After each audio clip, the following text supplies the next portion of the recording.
Si Kamoko ay isang malungkot na babae, itinuturing na pangit at palaging hinihiya ng lahat sa kanyang paligid. Hanggang sa isang iglap, isang sinag ng liwanag ang bumagtas sa langit at sumabog ang buong paaralan niya, na nagdulot ng kapahamakan sa lahat. At nang mapagtanto niya ito, siya ay muling ipinanganak bilang isang gagamba sa isang mundo ng pantasya. At mayroon akong kaibigan na may takot sa mga gagamba, at ang makita lang ito dito ay ikababahala niya. Ngayon siya ay kumpleto sa isang sistema ng mga antas at kasanayan na malinaw na kahawig ng isang RPG hack. Ang kanyang mga kapangyarihan ay kayang harapin kahit ang pinakamalakas na mga dragon sa mundong yon. At kung gusto mo rin maging isilang muli sa isang mundo ng pantasya, mag-iwan ng like at komento sa ibaba. Sabihin sa amin kung anong nilalang ang gusto mong maging kung ikaw ay muling isilang. Ako ay tiyak na gustong maging isang daga, ngunit ituloy na natin ito. Paglabas niya pa lang sa itlog, ang unang tanawin na nasaksihan niya ay nakakatakot. Nagkakainan ang kanyang mga nakababatang kapatid, at walang naiintindihan. Sinubukan niyang tumakas mula sa karahasan na yon, ngunit isang napakalaking gagamba ang lumitaw sa harapan niya. Handa siyang patayin ito agad-agad. Ina niya yon, at para rito, si Kamoko ay pagkain lang. Desperado, tumatakbo para mabuhay, hiling niya mula sa kaibuturan ng kanyang kaluluwa na magkaroon ng napakalakas na kakayahan. Gaya ng mga nasa overpower anime, tapos isang boses ang umalingaungaw sa kanyang isipan, nag-aalok ng opsyon na gumastos ng 100 puntos ng kakayahan para matuto ng pagtatasa.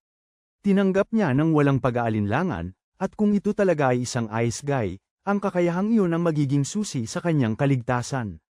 Ngunit ang mundong ito ay hindi katulad ng slime ice guy, o ang vending machine ice guy.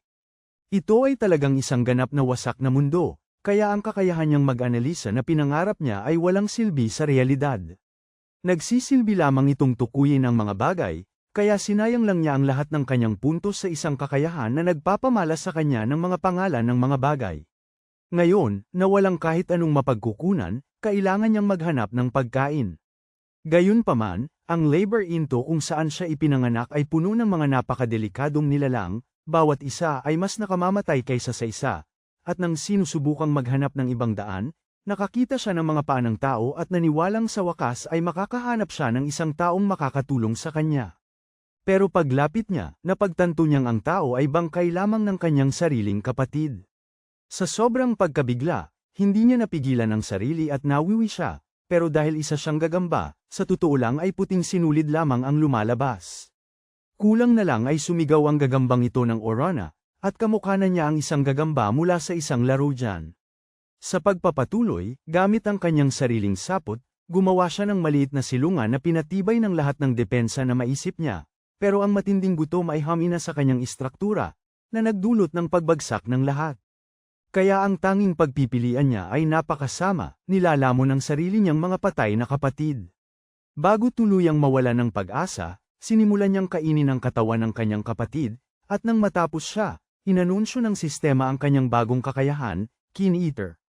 Ang kakayahang ito ay nasa unang antas, at kasama nito, ang pagkabukas ng ipinagbabawal na kakayahang tabo, pati na rin ang heretic magic. Dahil sa pagkausyoso, sinubukan niyang alamin kung paano gamitin itong misteryosong uri ng mahika, sa pag-aakalang mayroon siyang magandang ideya.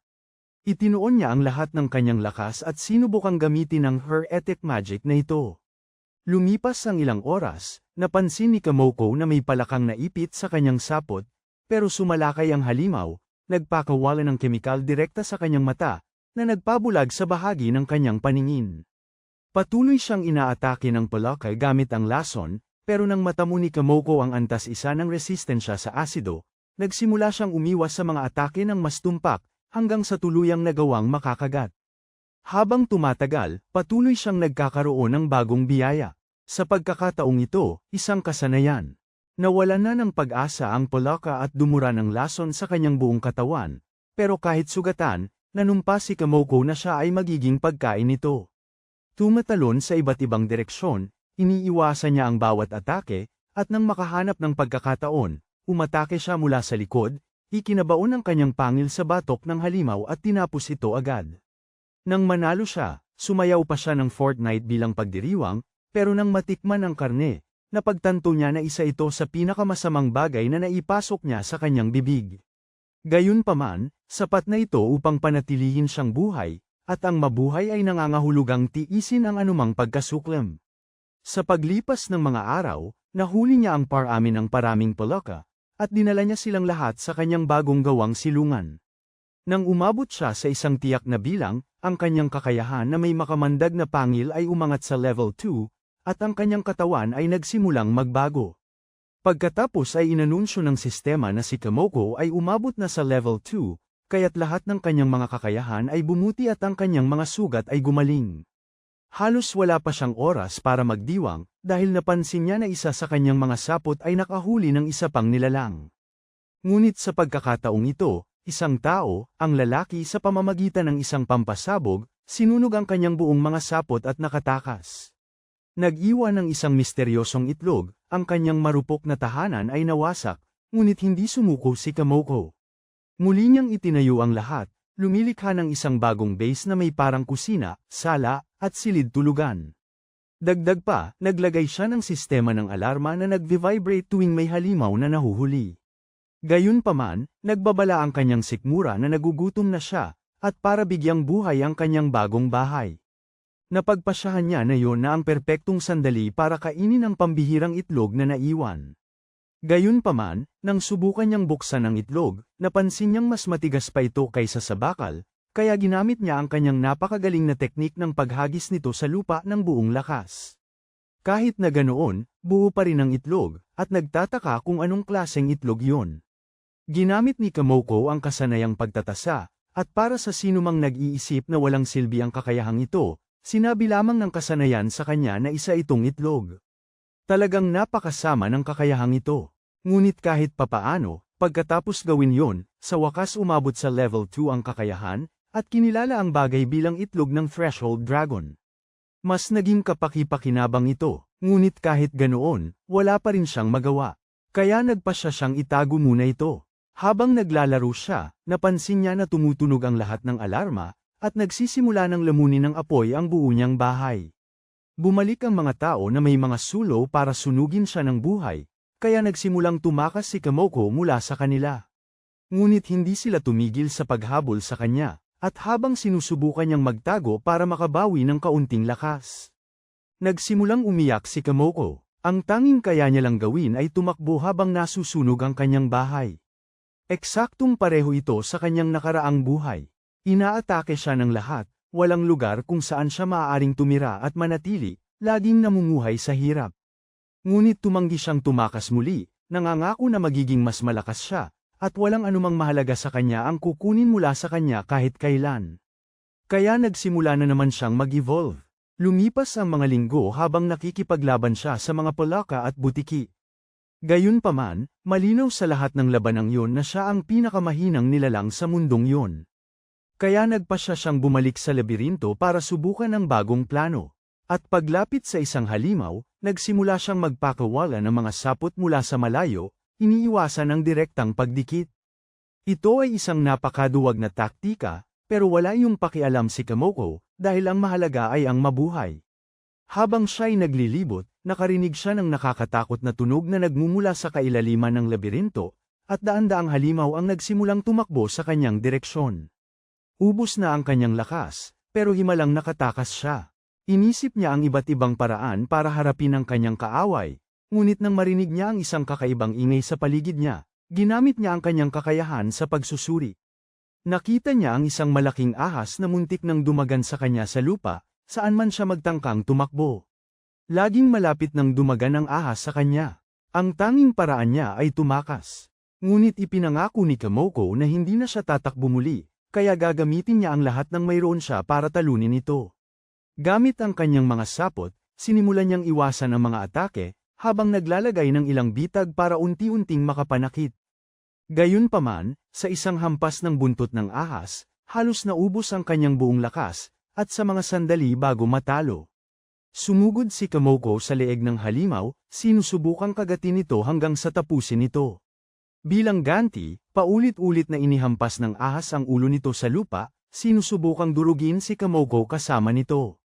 Ngunit hindi ito masyadong gumagana, dahil lumalaban siya ng husto, at bago pa maabot ng kanyang lakas ang zero, mas lalo niyang ibinaon ang kanyang pangil. Sa wakas, natalo ang higanteng ahas, sumigaw siya sa pagod, ngunit siya ay matagumpay, at muling lumampas sa limitasyon ang kanyang karanasan. Umakyat siya sa antas 10, nagsimulang magbago ang kanyang balat, at sa wakas ay nabuksan ang 12 bagong kasanayan. Dagdag pa rito, maaari siyang mag-evolve mula sa kanyang yugto ng hamak na maliit na gagamba, na tumatanggap ng 2 pagpipilian. Maaari siyang maging isang hamak na halimaw, o isang maliit na halimaw. At nang hindi nalalaman ang eksaktong kahulugan ng mga terminong iyon, ipinasya niya na ang hamak na bersyon ay magpapalaki sa kanyang laki, habang ang maliit na bersyon ay magpapabago sa kanya sa isang mas mataas na uri, na pinapanatili ang kanyang katawan na siksik. Pinili niya pagkatapos na magbago sa maliit, at nawalan siya ng malay pagkatapos noon. Pagkatapos ng ilang oras na pagtulog, nagising si Kamoko, ngunit pakiramdam niya ay hindi man lang nagbago ang kanyang katawan, at bumalik din siya sa level 1, at naubos din ang lahat ng kanyang lakas. Talagang sumama ang sitwasyon dito. Hindi nagtagal, sinimulan niyang kainin ng higanteng ahas na kanyang natalo, at sa bagong pagbabagong ito, kailangan niyang kumain ng mas marami kaysa dati, at mas mabagal din ang pagtaas ng kanyang stamina. Gayunpaman, nagkaroon din siya ng ilang bagong kasanayan, tulad ng pagkontrol sa sinulid, na nagpahintulot sa kanya na kumilos tulad ng tunay na gagamba ng lugar, at pati na rin kakayahang makita ang mga kaaway bago pa man siya matagpuan. Pero nang gamitin niya ang pagtukoy sa unang pagkakataon, halos sumabog ang ulo niya sa sobrang dami ng halimaw sa paligid. Parang spider sense. Kaya, nang magsimula siyang magtiwala ng husto sa kanyang pagkontrol sa sinulid upang talunin ang kanyang mga kalaban, nagawa niyang talunin ang 10 halimaw sa kanyang bagong anyo, at sa wakas ay umabot sa level 2. Ang kakayahan niyang tumaya ay umabot na sa antas 6, at napagtanto niya na sa mundong yun, ang antas 10 marahil ang pinakamataas na maaaring maabot ng anumang pag-unlad. Dahil doon, nagpasya siyang subukan ng kakayahan niyang tumaya ngayon, at ito ay napakalakas. Gamit ang kapangyarihang ito sa kanyang sarili, nakita niya ang lahat ng kanyang katangian, at natuklasan na ang kanyang bilis ay halos 10 beses na mas mataas kaysa sa ibang katayuan. Pagkatapos niyang gawin yun, nakaramdam siya ng grupo ng mga tao na papalapit mula sa kanyang likuran, at nagsimula siyang tumakbo ng mabilis para iligtas ang kanyang buhay, pero hindi sila tumigil sa paghabol. Puno ng mga patibong na gawa ng mga halimaw ang yungib. Sa huli, nakita niya ang 3 asul na nilalang na humaharang sa daan, ngunit nakatakas siya ng bahagya, sa paniniwalang maantala nila ang mga tao ng ilang oras. Gayunpaman, bago pa man niya mapansin, nadulas si Kamoko at nahulog sa kailaliman ng bangin.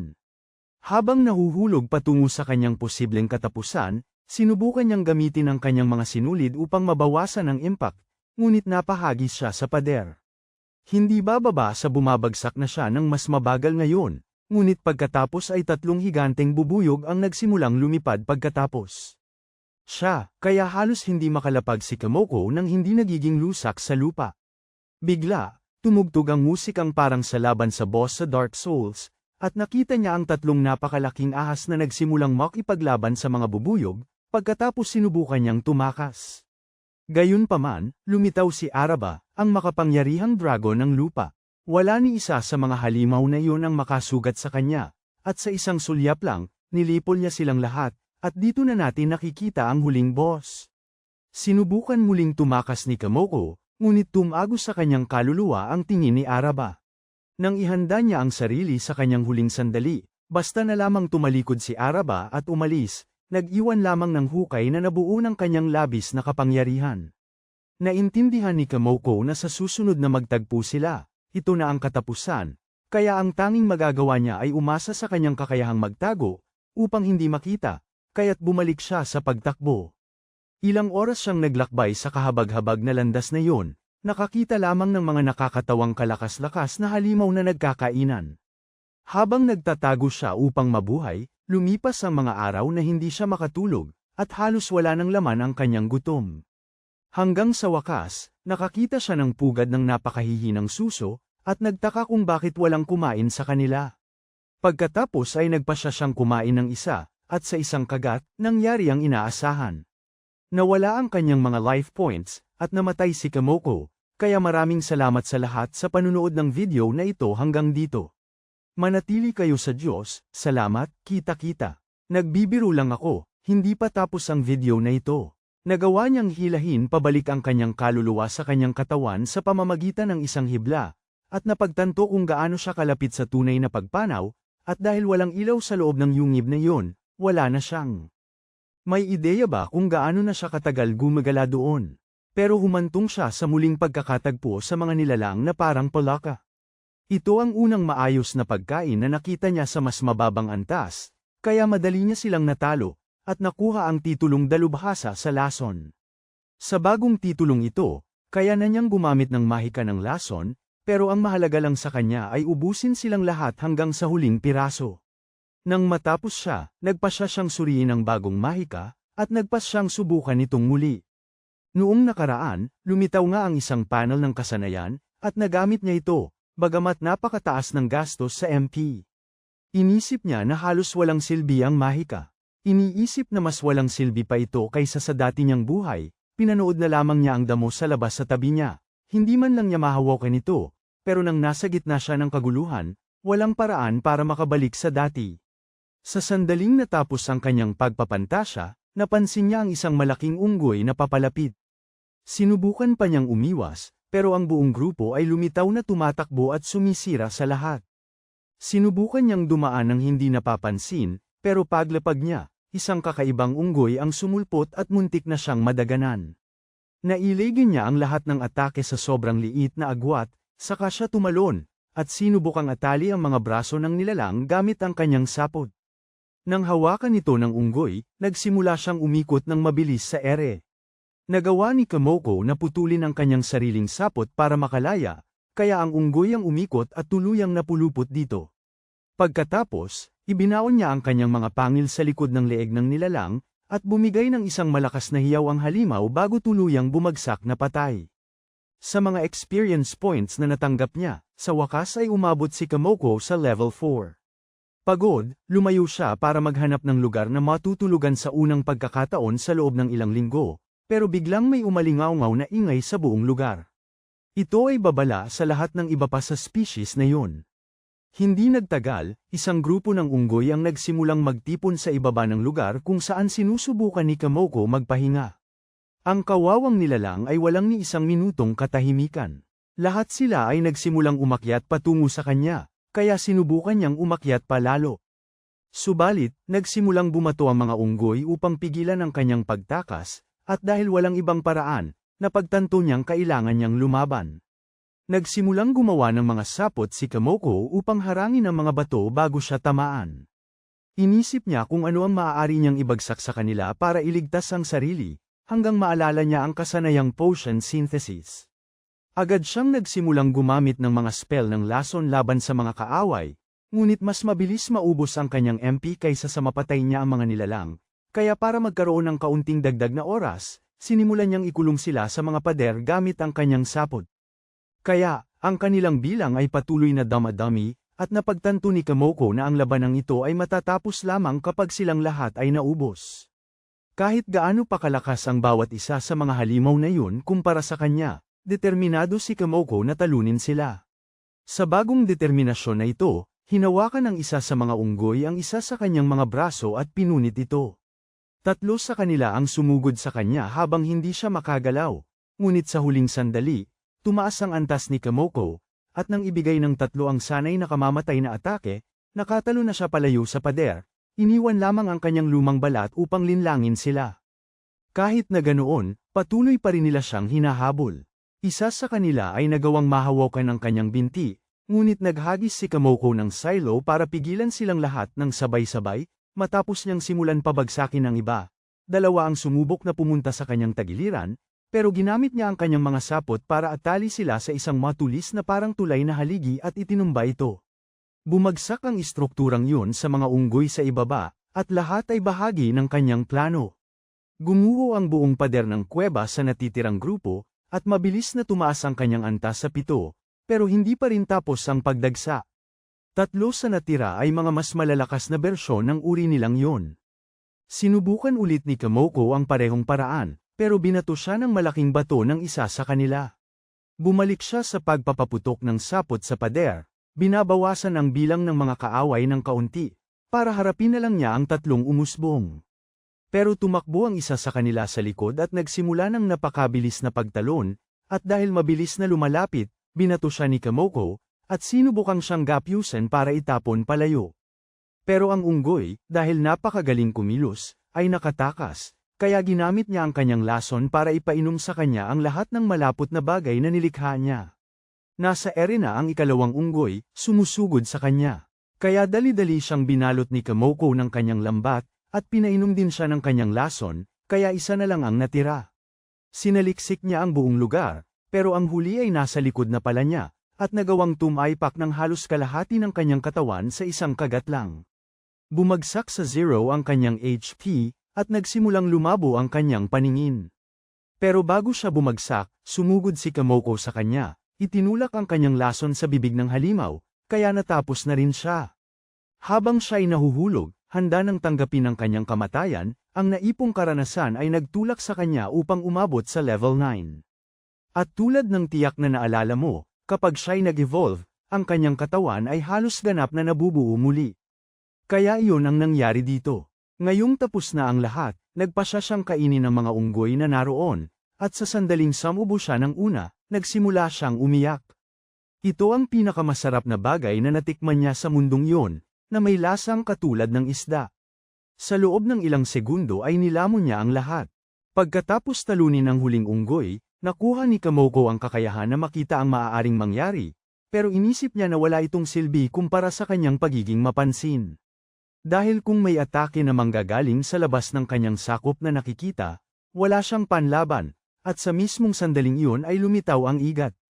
Isang nilalang na halos lahat ng katangian ay malapit sa 4 na numero, pero may kakaiba sa paraan ng kanyang pagkilos. Para bang nakikita ni Kamoko ang kaunting bahagi ng hinaharap, at noon niya naintindihan, iyon ang kapangyarihan ng nakakakita ng maaaring mangyari. Ngayon, sa pamamagitan ng paghula sa bawat galaw ng nilalang, mas naging madali ang pag-iwas. Pagkatapos, ginamit ng igat ang kanyang abilidad sa lugar para pigilan si Kamoko sa pag-iwas. Akala niya naubos na ng atake ng nilalang ang lahat ng kanyang MP, pero kalahati lang ang nagamit. Doon nagpatuloy si Kamoko sa pag-iwas hanggang sa naubos na ang MP ng igat. Sa prosesong ito, ang kanyang mga kasanayan ay mas lalong umunlad habang siya ay tumatakbo. Nang tangkain ng igat na sumalakay paalang, ang kanyang bagong umunlad na kakayahan sa pag-alam ay nagpahintulot sa kanya na mas mabilis na umiwas. Gayunpaman, nang ang mga atake ay nagmula sa itaas, hindi siya nakaiwas sa oras. Para sunugin ng buhay, pinaganya ni Kamoko ang kumpirmasyon ng enerhiya, nagsisimulang gumalaw sa gitna ng mga haligi ng labirin tulad ng isang uri ng Tarzan na gagamba. Ginugol niya ang lahat ng kanyang lakas, at ang kanyang mga sinulid ay naging mas matibay, at pansamantala ring hindi tinatablan ng apoy. Ngunit nagpakawala ang igat ng mas malakas pang atake, na sumunog sa kanyang mga sinulid. Gayunpaman, nagpumilit pa rin ang gagamba, nagtatago sa likod ng mga bato at iniiwasan ang pinakamalala. Nang makabawi siya, nakita niyang kakaiba ang pagkawala ng nilalang. Hanggang sa mahalata ng kanyang kakaibang paningin ang susunod nitong atake, at nakailag siya ng halos hindi nataman. Ngayong nasa lupa na ang palos, sinimulang iwasan ng gagamba ang lahat ng mga atake nito gamit ang kanyang nakakagulat na bilis, hanggang sa makakita siya ng pagkakataon para direktang iturok ang kanyang lason sa bibig ng nilalang, na agad itong napatumba. Talagang napakalakas ng kanyang lason. Nawasak ang buong katawan ng nilalang, pero naniniwala siyang angat man lang siya ng antas matapos talunin ang ganoong kalakas na halimaw. Gayunpaman, gumamit ang igat ng kakayahang tinatawag na life exchange para mabawi ang HP nito. Nakuha niya ang kakayahang ito sa gitna ng laban, at nang makita yun, nagpa siya ang gagamba na tapusin na ang lahat sa lalong madaling panahon. Gumamit siya ng kanyang mga sinulid para pigilan ito, at nagsimulang magbuhos ng lason sa nilalang. Iyon na ang kanyang huling baraha, at bumagsak siya sa lupa, halos wala ng HP. Gayunpaman, agad na itinaas ng sistema ang kanyang antas mula 7 hanggang 10, at muli na namang nagsimula ang kanyang katawan sa panibagong yugto ng pagbabago. Tumindi ng husto ang lahat ng kanyang pangunahing katangian, at natupad niya ang mga kondisyon para mag-evolve. Umupo siya at nag-isip kung dapat ba siyang mag-evolve sa sandaling yon o hindi. At dahil wala siyang mapagtataguan, lubos siyang mahihirapan. Kaya nagpasya siyang tingnan ang kanyang mga pagpipilian, at kung mag-evolve siya sa isang tiyak na klase na nakalimutan ko ang pangalan, makukuha niya ang titulong Herald of Misfortune, na may napakalaking potensyal sa labanan. At ang cool ng titulong yon. Bukod doon, hindi na niya kailangang mag-alala tungkol sa paglaki, kaya ang pagpipiliang ito ay perpekto para sa kanya. Matapos simulan ng prosesong ito, nagpasya siyang gamitin ang bangkay ng igat bilang silungan habang nagtatago para magpahinga. Ang mga kaliskis ay magiging mahusay na pananggalang, kaya kinaladkad niya ang katawan nito paikot-ikot para bumuo ng isang bagay na maituturing na bahay na gawa sa bangkay. At doon nagsimula ang kanyang pagbabago.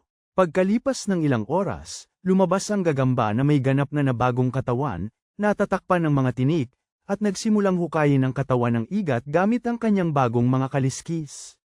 Ipinakita ng kanyang katayuan na mayroon na siyang 30 bagong kasanayan, at kayang punitin ng kanyang mga kuko ang pagkain. Madaling tanggalin, kaya nakain niya ang pangalawang pinakamasarap na pagkain sa buong buhay niya. Sa isang iglap, naubos na niya ang lahat, at napaisip pa kung sobrang sarap ba ng pagkain kaya nawalan siya ng malay saglit. Pero imbes na mag-alala, bumalik siya sa pag-aanalisa kung aling mga abilidad ang dapat niyang i-unlock. Isa na rito ang pagtityaga, na nagpapahintulot sa kanya na gamitin ang kanyang MP imbes na HP bago umabot sa 0. Sa pagkaalam na sobrang lakas nito, ini-unlock niya ang abilidad, ginamit ang lahat ng kanyang puntos. Gayunpaman, ang kanyang antas ng pagbabawal ay tumaas din ng 2 antas, na nagbubukas ng kakayahang paalang bisa ang erehe. Sa kabilang banda, nakikita natin si Hugo na sumusulong laban kay Sean, gustong malaman kung bakit siya nag-iipon ng napakaraming puntos ng kasanayan hanggang ngayon. Halos masunog si Sean sa apoy na nakapalibot sa kanyang espada habang sinasangga niya ang mga atake, at nauwi si Hugo sa pagdedeklara na balang araw ay magiging hari siya. Sa makatuwid, kailangan niyang alisin ang sinumang manggahas na hamarang sa kanyang landas. Ang mga asasin na inupahan niya ay malapit ng puksain ang iba pang muling nagkatawang tao doon, at palayain ang halimaw upang isisi sa kanya ang kasalanan. Ngunit sinabi ni Hugo na magpapanggap siyang bayani na nagpabagsak sa halimaw ng mag-isa upang ipaghiganti ang kanyang mga kasama, at ang kanyang reputasyon ay biglang tataas. Tinawag niyang napakahina ng mga kakayahan ni Sean at sumugod, umiiwas sa lahat ng atake. Wala ni isa mang suntok ni Sean ang nakasakit sa kanya, at ibinagsak ni Hugo si Sean sa isang puno. Ang apoy ng kanyang espada ay lalong lumakas, at nagpaalam siya, siguradong panalo. Ngunit, sa huling sandali, isang aipo-aipo ang nagpatihulog sa kanya sa malayo at lumitaw ang guro at sinabi na samobra na siya, ipinaliwanag na natapos na niya ang lahat ng kanyang mga tauhan, kasama na ang halimaw. Nang lumapit siya, sinubukan siyang atakihin ni Hugo, pero pinatumba niya ito gamit ang isang bugso ng hangin. Bumagsak siya sa lupa, napahiya, at pagkatapos ay hiniling ng guro ang mga pribilehiyo ng regent at pinilit si Hugo na tanggapin ito.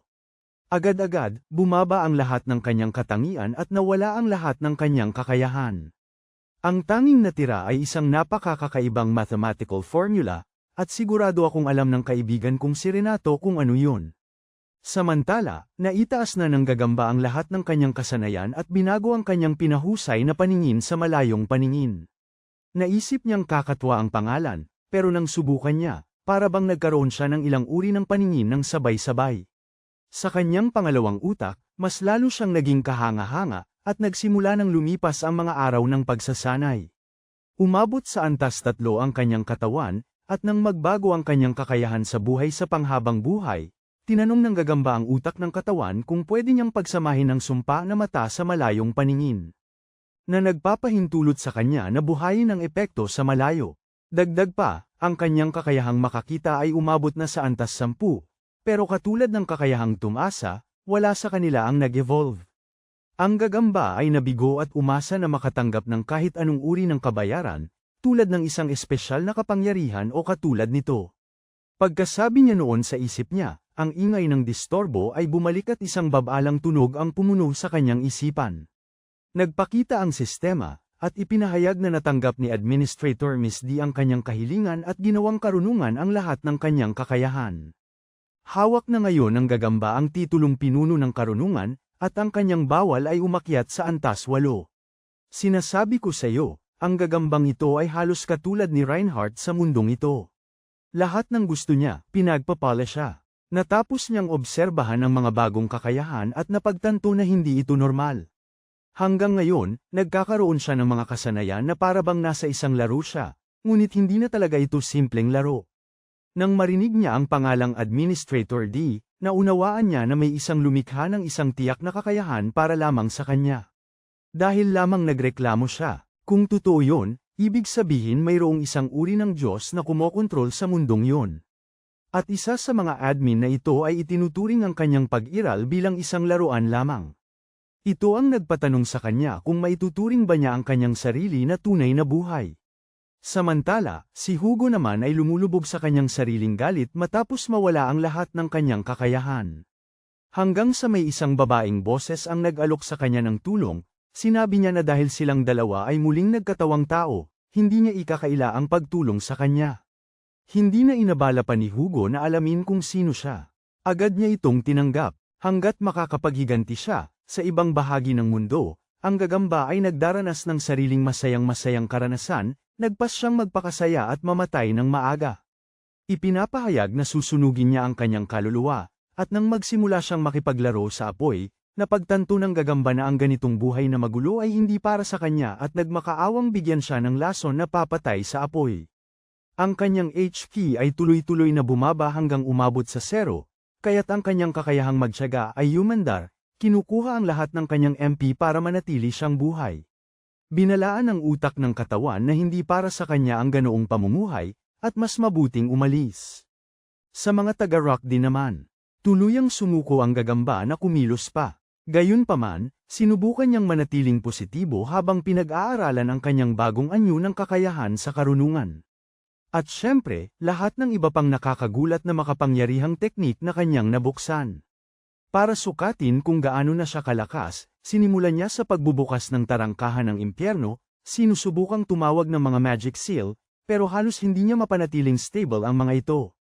Unti-unti, nagsimulang bumagsak ang lahat, at sumabog ito mismo sa mukha niya. Napagtanto niya na ang pagkontrol sa mahika sa gitna ng laban ay magiging lubhang komplikado, ngunit pilit siyang pinipigilan ng kanyang katawan at isipan na gamitin yon. Sinasabing sobra-sobra itong impormasyon para i-proseso gamit ang kanyang bagong kakayahan sa karunungan. At talaga naman, para siyang yung lalaki sa Fight Club, parang may ibang personalidad. Nagagawan silang dalawa sa sombrero ng mahika, hanggang sa inanunsyo ng sistema na nakamit na ang kahusayan, basta na lang lumipad ang sombrero mula sa kanyang mga kamay, at nang mahulog ito, kinuha ito ng isa pang gagamba, na nagsasabing ipapasa niya ang lahat ng mahikal na bahagi sa kanya. Umabot na sa antas 3 ang kakayahan ng parallel mind, na nangangahulugang mayroon na ngayong 3 utak ng gagamba na gumagana ng sabay-sabay. At ngayon hindi na siya yung lalaki sa Fight Club, siya na yung lalaki sa Split. Habang naglalakad, napagtanto ng gagamba na marahil ang mga kakayahang ito ay nagpapalala lamang sa isang uri ng multiple personality disorder. At humahanga ako na ngayon niya lang ito napagtanto, pero bago pa siya makapag-isip ng malalim tungkol dito. Bumuhos ang pagsabog ng lava pababa sa bangin. Natagpuan na lamang niya ang sarili niya sa isang liblib na lugar ng gitnang antas, napapaligiran ng ilang bangkay. Paulit-ulit niyang iniisip kung ano kaya ang nangyari doon, at nang bumaba siya para tingnan ang lava, isang napakalaking dragon ang lumabas mula rito. Napakarami nitong katangian na hindi na kayang ipakita ng screen, pero kahit papaano, kalahati na ng life points nito ay nawala na. Sinubukan pa ng dragon na diinan ng gagamba sa lupa, pero nakaiwas siya sa huling sandali. Habang nagpakawala ito ng baha ng mga bolang apoy, naiwasan niya ang mga ito sa bilis, at kahit na mas doble ang lakas nito kaysa sa kanya, desidido siyang harapin ito ng direkta. Pinapagana ang kapangyarihan ng kanyang 3 isipan, upang buhayin ang lahat ng kanyang masasamang mata. Nagtawag siya ng isang selyong mahika para umatake, ngunit sinubukan siyang pabagsakin ng dragon sa pamamagitan ng nagliliyab nitong hininga.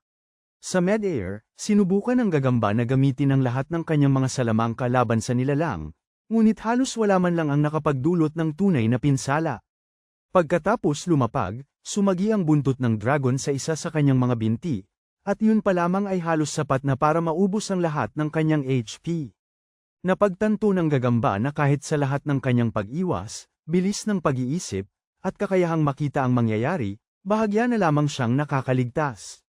Kahit ang kanyang masasamang mata ay walang epekto, ngunit habang siya ay umiiwas, napagtanto niya na maaaring may pag-asa pa, dahil sa kung gaano nakababa ang buhay nito. Habang siya ay tumatakas mula sa walang humpay na atake, sinusubukang mag-isip ng paraan upang pigilan ang nakakabaliw na bilis na yun. Ang resistensya ng dragon sa lason ay tumataas habang nagpapatuloy ang laban. Naghanda ito ng naglalagablab na hininga, ngunit sa wakas ay nakahanap ng butas ang gagamba, at ginamit ang kanyang lason. Pagsasanib para takpan ang kanyang katawan at protektahan ang sarili mula sa apoy. Nagpakawala muli ang dragon ng mga bolang apoy, at kinailangan putulin ng gagamba ang kanyang sariling sinulid para makatakas, pero napunta siya sa bibig nito. Tumayo ang dragon para lamunin siya, habang halos hindi siya makagalaw, at kahit malapit na siyang mamatay, bahagi ito ng kanyang plano.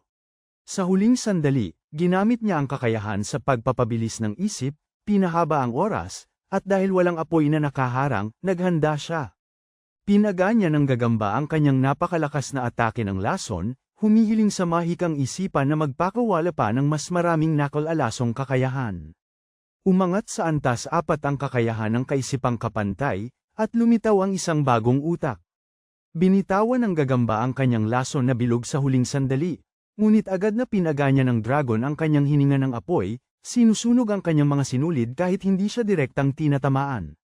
Muling nabawasan ng kalahati ang buhay ng dragon, ngunit nagawa nitong bumawi at harapin ang gagamba ng harapan. Pagkatapos magpakawala ng hininga ng apoy diretso sa kanya, hindi na alam ng dragon kung nasaan ang nawala ang gagamba. Mula sa itaas, nagsimulang bumuo ang isang napakalaking bilog ng lason, at ibinato ito ng gagamba diretso sa dragon habang bumababa at umaatake gamit ang kanyang kakayahang Aston. Nagsimulang lumubog ang katawan ng dragon, at nang subukan niyang umatake muli, napagtanto niyang malapit na itong mamatay. Ang ganting atake mula sa kanyang sariling kakayahan ay tumanggal ng isang braso ng gagamba, at tuluyang lumubog ang dragon. Lahat ng ito ay bahagi ng kanyang plano. Sa huling sandali, ginamit niya ang kanyang kakayahang multo upang lumikha ng ilusyon, ginagawang ang dragon. Naniniwala na siya ay nasira ng pag-atake, ngunit sa katotohanan, siya ay nakatago ng mabuti sa kisame, handa nang ilabas ang kanyang lihim na atake. Simula ng araw na masunog ang cellphone, nangako ang gagamba na mananatiling matatag, kaya gagawin niya yun kahit anuman ang mangyari. Ang lava ay nagbigay liwanag sa kanyang mukha, at ang musika ng tagumpay ay naglaho.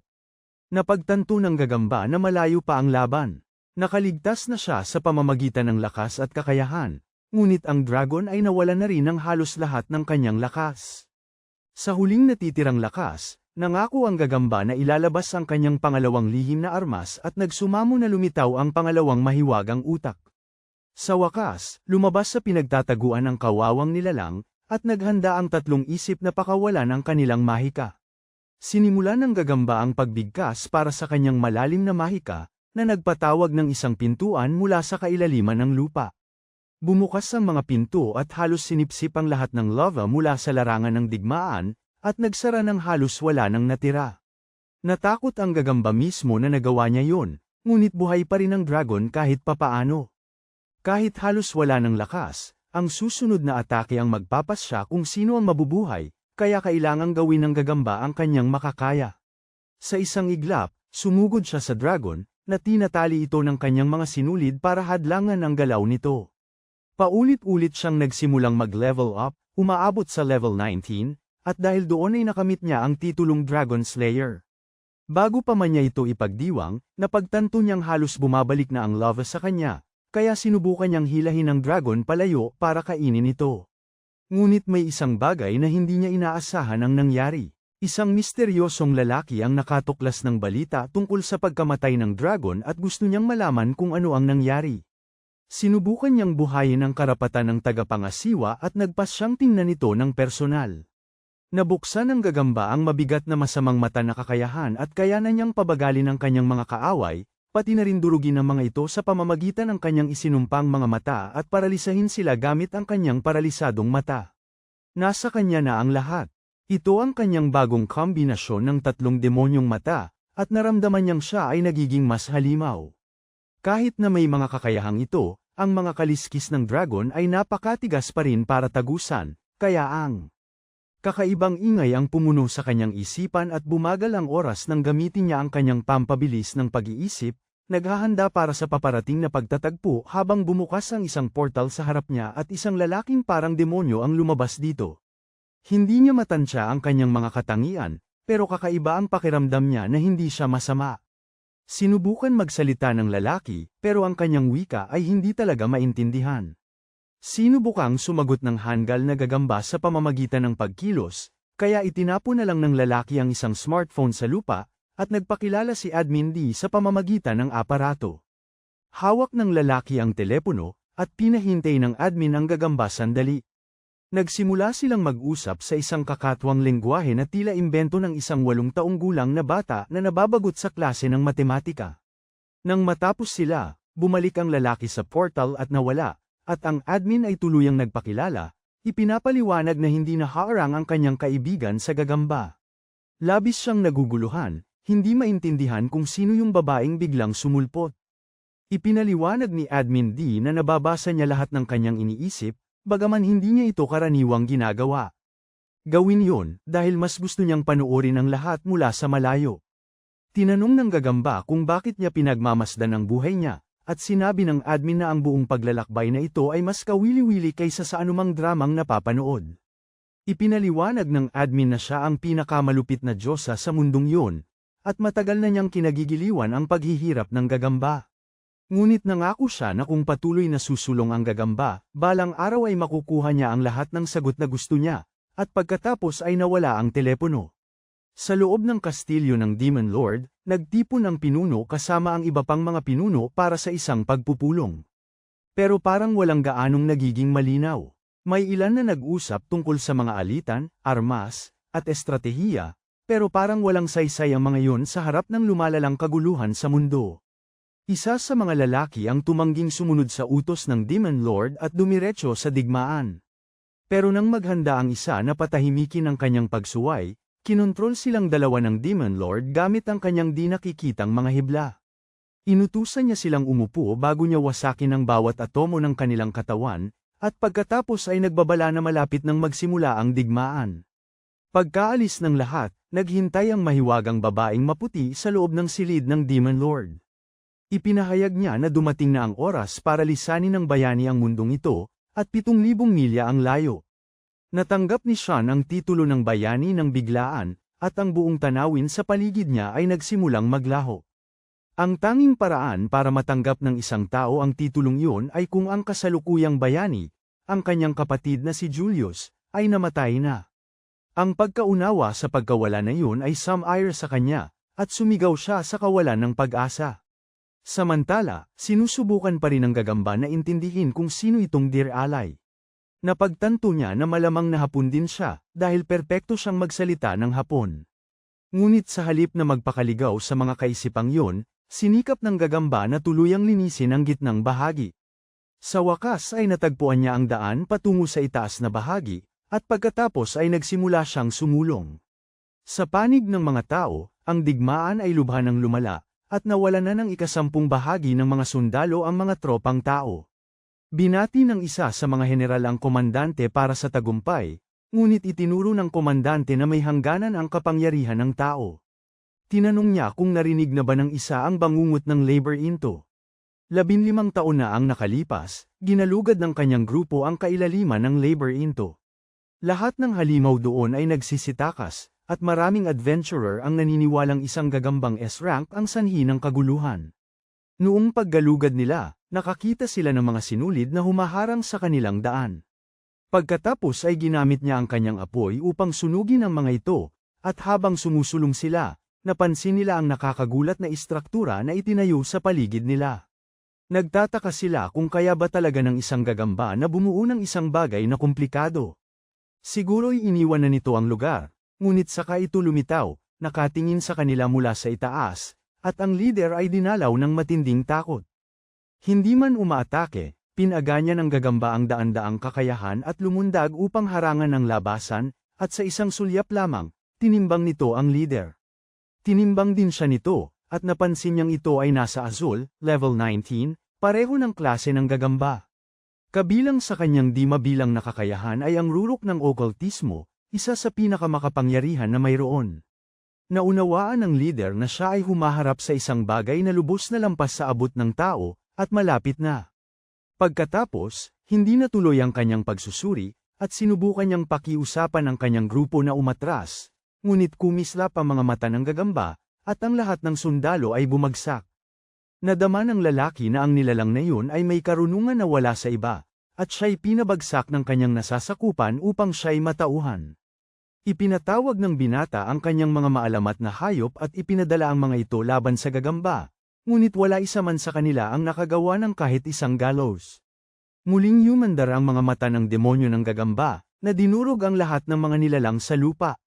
Ang nilalang tubig ng binata ay naglaho sa sarili nitong likido, at ang kanyang batong pagong ay nawala ng buhay sa hindi maipaliwanag na paraan. Isa-isa, ang lahat ng mga sundalo ay bumagsak. Ang dalawang pinuno na lamang ang natira sa loob ng bilog ng teleportasyon. Naglunsad ng atake ang gagamba laban sa kanila, ngunit lumundag ang batang sundalo para harangin ang atake, at sa kanyang huling lakas, pinaandar niya ang teleport. Doon napagtanto ng lalaki ang tunay na hina ng mga tao, ngunit naramdaman din niya na sa paano man ay magkikita silang muli, sa gitna ng mga halimaw na lumilitaw sa digmaan. Nalaman ng mga sundalo ang isang reyna na may kakaibang pangalan, na hindi ko nababanggitin dito, kaya't agad damilat ang demonyong Panginoon. Samantala, lumundag at sumigaw sa galit ang gagamba, dahil isang segundo lang siyang nawala ay sinalakay at sinunog na naman ang kanyang tahanan. Ang gusto lang niya ay simpleng paghingi ng tawad, pero inatake na naman siya, kaya lahat ng ginawa niya ay pagtatanggol sa sarili, at dito natin makikita na tunay ngang ang gagambang iyon ay siya mismo. Kahit bago pa sila umalis, nagawa niyang markahan ang bawat isa sa kanila. Gayunpaman, napagpasyahan niya na ang prioridad niya ngayon ay hanapin ang labasan ng labyrinth. Pagkatapos ng huling laban, itinaas ng sistema si Kumo sa level 20, na nagbukas ng kakayahang mag-evolve sa ibang klase. Magiging isang nilalang siya na kilala bilang tunay na anyo ng kamatayan.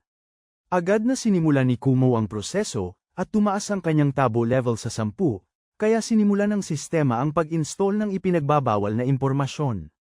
Ang salitang magsisi ay patuloy na kumikislap sa interface, habang bumubuhos ang tabo menu. Ang tunay na kasaysayan ng mundo sa kanya. Nang matapos ang pagtatanim, halos hindi makagalaw si Kumo, at iniwan siya ng ebolusyon na lubos na nalilito. Alam na niya ngayon ang lahat ng nangyari sa mundong ito simula ng likhain ito, at ang tanging naiintindihan niya ay kung walang magbabago, ang mundong ito ay lubusang masisira, at sa kanya nakasalalay ang pagbabago ng kapalaran ng kanyang buhay. Ngunit sa ngayon, ang gusto lang talaga niya ay maging malakas. Ang tanging paraan para siya ay lumago roon ay sa pamamagitan ng pagtalo sa mga kaaway, kaya ang susunod niyang target ay ang kinatatakutan si Araba, na bumabalik sa mas mababang antas. Natanawan niya ang isang napakalaking ahas sa malayo sa itaas ng kanyang kinalalagyan, at agad siyang umatras. Kailangang maghintay ni Araba, ngunit nagsimulang lumindol, at gamit ang kanyang malinaw na paningin, nakita ni Kumo ang ahas na nakikipaglaban kay Araba. Gamit ang kanyang mahika ng grabidad, sinubukan ng ahas na ilubog si Araba sa lupa at saktan siya gamit ang kanyang lason. Ngunit sumagot si Araba gamit ang mga batong inihagis, kinagat ng malalim ang ahas, at sinimulang kainin ito ng buhay. Nakakadiri man, naakit si Kumo. Ito ay tunay na pagpapakita ng lakas mula sa isang dragon ng lupa. Pagkatapos niyang kumain, nagpakawala si Araba ng malaking bugso ng enerhiya patungo kay Kumo, at napagtanto niya kung gaano pa siya kaliit sa harap nito. Determinado, bumalik siya sa patuloy na proseso ng pagkuha ng XP, at gamit ang kanyang demonyong mata ng paglipol, winasak niya ang mga halimaw sa pamamagitan ng matinding pagsabog, ngunit ang balik na puwersa ng kakayahan ay sumunog sa kanyang mga mata, katulad ng ginawa ng atake ni Had. Dahil masyadong mapanganib, nagpasya siyang iwan na lamang yun bilang huling paraan, gagamitin lamang ang kanyang nakapagpapagaling na mahika, na ibalik niya ang kanyang paningin at naghandang harapin ang mga bagong kaaway. Dalawang Earth Dragon ang lumitaw sa kanyang harapan, ngunit nakatakas si Kumo gamit ang teleportasyon para markahan sila. Gusto niyang harapin sila isa-isa. Ngunit kailangan muna niyang ihanda ang lugar kung saan niya lalabanan si Araba.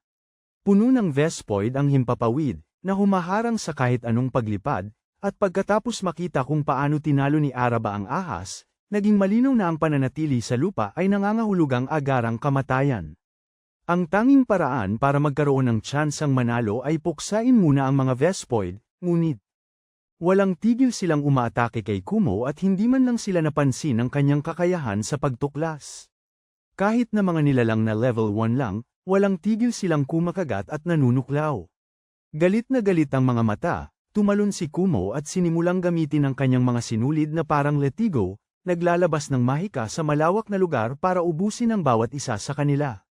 Patuloy na tumataas ang kanyang kahusayan sa mahika, at patuloy niyang ginagamit ang lahat ng kanyang abilidad, unti-unting inaalis ang bawat Vespoid doon. Ito ay isa sa mga kapangyarihang nakapaloob sa rurok ng kakayahan sa okultismo, kasama ng ereheng mahika. Nagpahintulot ito sa kanya na magdulot ng malaking pinsala laban kay Araba. Patuloy na naghulog ang mga Vespoid mula sa langit hanggang sa lumitaw ang isa sa kanilang mga general. Agad siyang sumugod kay Kumo at tila napatay siya sa isang sipa, ngunit isa lamang itong ilusyon. Daan-daang sundalo ang nagsimulang sumugod sa kanya, at natano na rin ni Kumo ang kanilang pugad. Agad siyang nagsimulang magpaputok sa putakti. Nagsimulang bumagsak ang lahat ng kaaway, at bumagsak din ang pugad, kaya't muli siyang nakaakyat ng antas. Sa gayon, ang mga huling pag-aayos na lamang ang natitira bago ang mahalagang laban kay Araba. At ginamit niya ang lahat ng kanyang skill points sa isa pang nakamamatay na kasalanan, Catamaran. Papalapit na ang puntos ni Araba, at kahit na 4 na beses na mas mataas ang kanyang attributes kaysa kay Kumo, determinado siyang pagsisihan nito ang pagkakataong pinakawalan siya. Lumundag si Kumo papunta sa kanya, pinaputukan siya ng mga projectiles niya, ngunit walang tumama. Pagkatapos ay nagsimula siyang umatras sa pamamagitan ng malalaking pagtalon, sinusubukang akitin siya sa isang labanan sa himpapawid. Gayunpaman, sapat ang bilis ni Araba para sundan ang kanyang bilis, kaya naghanda siya ng isang buong atake ng mahika. Puno ang kalangitan ng mga kakaibang bilog na nagpapaputok ng mga ulan ng mahikal na bala laban sa dragon. May ilan ding tumama, ngunit ang HP ng nilalang ay agad na nababawi mula sa anumang pinsalang natamo, kaya't walang nananalo. Pumwesto si Araba at nagpakawala ng kanyang hiningang dragon laban sa kanya, ngunit nilinlang siya ni Kumo. Pinaputok ang kanyang mga bala mula sa itaas pababa sa kanyang panga, tumama ito ng malakas, ngunit kahit bumagsak, halos mapuruhan siya ng kanyang buntot, at bumangon muli si Araba, handang bumigkas ng mahika. Sinubukan ni Kumo na kontrahin siya gamit ang sarili niyang ilusyon, pero habang nabubulagan siya ng mahika, sumugod si Araba sa kanya, at bahagya siyang nakaiwas na kagatin. Ang kanyang mga sinulid ang tanging sumusuporta sa kanya. Tinutulungan siyang makatakas mula sa mga atake, pero pati ang mga iyon ay naging mga patibong na inihanda ni Araba gamit ang kanyang mahusay na mahika ng lupa. Ang kaya lang niyang gawin ay patuloy na mabuhay, lalo na dahil wala ni isa sa kanyang mga mata ng mahika ang nagkaroon ng epekto sa kanya. Patuloy na pinakawalan ni Araba ang kanyang mga hininga at pagsugod kay Kumo, na nakakaiwas ng bahagya mula sa kanyang di mabilang na pag-atake. Nasa harap mismo niya si Araba, hindi siya sumulong, natanto niyang nakulong siya sa kanyang nakamamatay na bitag, sinasamantala ang distansya. Sinimulan ni Kumo na bumuo ng kanyang lason laban sa kanya, gayunpaman naiwasan ni Araba ang napakalaking talon ng lason na bumagsak sa lugar, habang nakadikit sa pader. Pinakawalan ni Kumo ang kanyang malakas na pagbaha ng lason, pansamantalang pinigilan si Araba, gayunpaman nagawa niyang sirain ang kanyang mga sapot gamit ang hiningang dragon, at inilunsad ni Kumo ang kanyang mga puting bolang patungo sa kanya. Pero naiwasan lahat ni Araba ang mga yon, tuluyang sinira ang kanyang depensa. Pagkatapos bamuka ang bibig ng dragon, handa na siyang lamunin, pero iyon mismo ang plano ni Kumo. Dahil sa kagat, lalo pang napasabak si Araba sa mga sapot, at habang sinusubukan niyang makatakas, binalot siya ni Kumo ng kanyang galit at naghanda ng isa sa kanyang pinakamalakas na salamangka. Nagsimulang wasakin ng phantom pain ang isip ni Araba, habang tinitipon niya ang lahat ng kanyang mahika para magdulot pa ng mas malaking pinsala, sa panahong akala niya ay nasa kanya na ang kalamangan. Isang gininto ang ningning ang Sam Iris sa lahat ng kanyang sapot, at si Araba ay sumugod sa kanya sa nakakagulat na bilis. Aktibo niya ang lahat ng posibleng paraan para labanan ang kanyang mga salamangka. Wala nang paraan para tumagos ang kanyang mahika sa kanyang depensa. Ang kanyang 40,000 puntos ng kasanayan ay lubusang ginamit para sa isang layunin. Para talunin si Kumo, isang linya ng apoy ang nagsimulang sumire sa buong yungib, parang isang malaking sakuna. Ngayon ay may malinaw na daan si Araba papunta kay Kumo. Nang sumugod siya, napagtanto ni Kumo na gumaling na ang lahat ng pinsalang natamo niya dahil sa kanyang self-regeneration. Pagkatapos ay nawala siya sa kanyang paningin, halos maduraj siya nang muling lumitaw, kaya wala siyang ibang pagpipilian kundi ang patuloy na umakyat. Tumakbo si Kumo nang mabilis hanggat kaya niya, at ang kanyang thought acceleration ay umusbong sa super thought acceleration, habang ang kanyang prediction ay umusbong sa vision of the future. Kahit na sa lahat ng mga pag-unlad na yon, parang walang katapusan ang laban, at halos maubos na ang kanyang SP. Habang dumidiin ang kanyang likod sa kisame ng yungib, wala na siyang matatakbuhan, at papalapit si Araba, na nagdulot kay Kumo na bumulusok pababa patungo sa parang impyernong apoy sa ibaba. Habang bumabagsak pa rin, lumikha siya ng isang nakapagpapagaling na orb para manumbalik ang kaunti sa kanyang buhay, at sumisid diretso patungo sa hukay ng apoy. Paulit-ulit siyang tinatamaan ni Araba, at nang tumama siya sa pader, halos nawala na ang lahat ng kanyang HP. Wala siyang oras para magpagaling, at ang tanging daan na posibleng takasan ay nakasara na. Isang hollyjing bato ang tumagos sa kanyang katawan, at hindi na makagalaw si Kumo habang lumalapit si Araba. Dahil wala nang ibang pagpipilian, ginamit niya ang mata ng pagpuksa, ngunit nawala ang pareho niyang mata, na nakabili lamang ng ilang segundo. At pagkatapos, ang tanging natitirang opsyon ay isakripisyo ang kanyang kakayahang maghabi ng sapot para manatiling buhay. Mabilis na lumalapit ang sahig ng yungib, at lahat ng pangarap ni Kumo ay malapit ng mawasak, lalo na't nasa galit na mode si Araba, na dinidiin siya pababa. At kaya, tumanggi siyang sumuko sa pag-iral, at sinubukan muling linlangin si Araba. Sinubukan niyang mabawi ang mas mataas na posisyon, ngunit tumalon si Araba at nagawang sunggaban siya gamit ang bibig nito, habang malapit nang maubos ang huling natitira niyang MP. Inilabas ni Kumo ang kakayahan ng kanyang staff, at binasag ang panga nito, isinakripisyo ang dalawa niyang braso sa proseso. Halos hindi siya nakatayo, ngunit nakahanda na si Araba para sa susunod na atake. Wala nang paraan para suportahan siya ng kanyang mga binti, at nagsimulang tanggapin ni Kumo na ito na ang kanyang katapusan. Hindi man lang siya nagsisi, ngunit hindi siya pinahihintulutan ng kanyang mga alaala na sumuko. Sa kawalan ng lakas, bumagsak si Kumo, naniniwalang nakaligtas siya dahil sa kanyang labis na kakayahan. Ang tanging natitira para sa kanya ay ang paganahin ng kanyang kakayahan ng kasalanan ng Catamaran. Wala nang pagkakataon si Araba na manalo sa laban na yon, lalo na pagkatapos niyang sipsipin ang lahat ng kanyang stamina para maging mana. Hindi kailanman naging layunin ang bawasan ng kanyang HP, dahil kinakansela ng paghilom sa sarili ang anumang pagtatangka na ibaba ito sa zero. Kaya naman pinalabas niya ang kasalanan ng Catamaran upang unti-unting ubusin ang lakas niya, ang tanging katangiang hindi kusang bumabalik. Ito ang lahat ng bahagi ng kanyang pangunahing plano, at ngayon ay handa na niyang gamitin ang lahat ng kanyang mahika upang wasakin siya.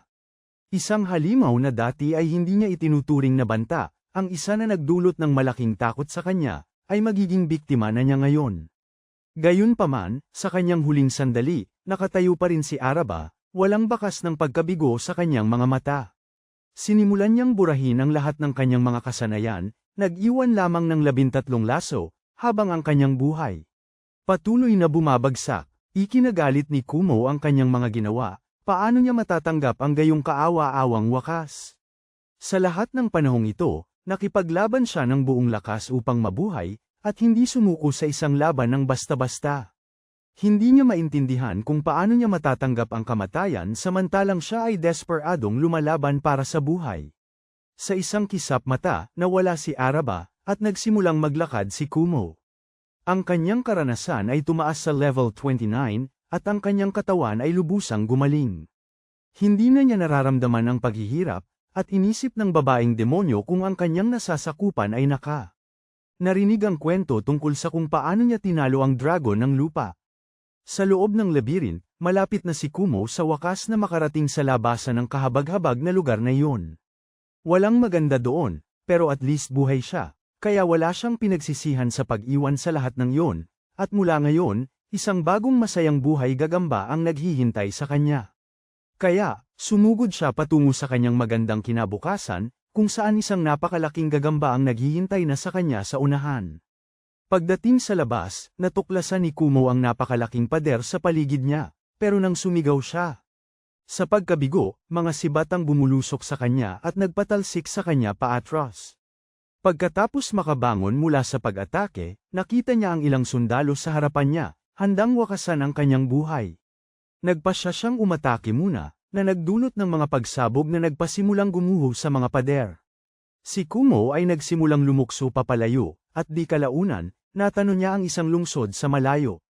Gayunpaman, nang huminto siya para magpahinga at uminom ng kaunting kape, napagtanto niya na isa pa rin siyang nakakatakot na gagamba at walang atubiling hinahabol siya ng lahat, kaya nagpasya siyang bumaba sa lupa at sinimulang suriin ang sistema. Umaasa na makahanap ng kakayahan na makakapag-ingat sa kanya sa hinaharap sa loob ng lungsod.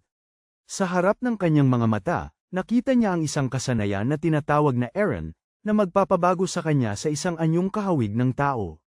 Tuwang-tuwa na makuha ang kakayahan, nagmadali siya, ngunit natamba at sumubsob dahil sa gutom. Dahil hindi pa siya kumakain buong araw, bigla, nagsimulang kumirat ang kanyang ulo. Napagtanto niya na hinihiling ng kanyang ina na bumalik siya sa mga yungib, at sandali niyang naisip na sumunod. Ngunit nang matagpuan niya ang kasanayan sa pagpapawalang bisa ng Erehis, agad niyang kinansela ang kontrol sa pag-iisip sa kanyang ina. Simula nang talunin si Araba, kumbinsido siyang kaya niyang harapin ang kahit sinong kaaway ng mag-isa. Samantala, sa malayo, may mga sundalong nagbubuhat ng mga giba. Ngunit nang makita nila ang isang hukbo ng mga gagamba na papalapit sa kanila, tumakbo sila sa takot. Kasabay nito, lumitaw ang babala ng sistema sa harap ni Kumo, na nagpapakita na ang hukbong iyon ay tumatakbo patungo sa kanya. Binuksan niya ang menu para suriin ang kanilang kalagayan, at natuklasan niya na lahat sila ay kasing lakas ni Araba. Ang pinuno ay napakalakas, may kakaibang pangalan, at determinadong lumaban. Sumugod si Kumo sa kanila, dahil balak niyang akitin sila sa kanyang sariling bitag. Gayunpaman, pinutol ng pinuno ang kanyang sapot, at sinira ng iba ang natitira, dahilan para bumagsak ang isang puno sa kanya. Sa kabutihang palad, lumundag si Kumo sa ere, umiiwas habang maraming puno ang nagsimulang magbagsakan. Nang ang ilang gagamba ay mahuli sa kanyang pangalawang bitag, nagpakawala siya ng ulan ng itim na bagay, sinisira ang lupa sa harap niya. Nang magsimula siyang magdiwang ng tagumpay, nakakatakot na nilalang ang biglang lumitaw mula sa alikabok, na walang gallows. Nagpakawala sila ng mga sapot para sana hulihin siya, pero naiwasan lahat ni Kumo. Nang mapagtanto niyang lahat sila ay bihasa sa mga sapot, naintindihan niyang magiging napakahirap ang laban. Patuloy siyang umiiwas, tumatakbo hanggat kaya niya, hanggang sa mahuli ng sapot ang kanyang binti.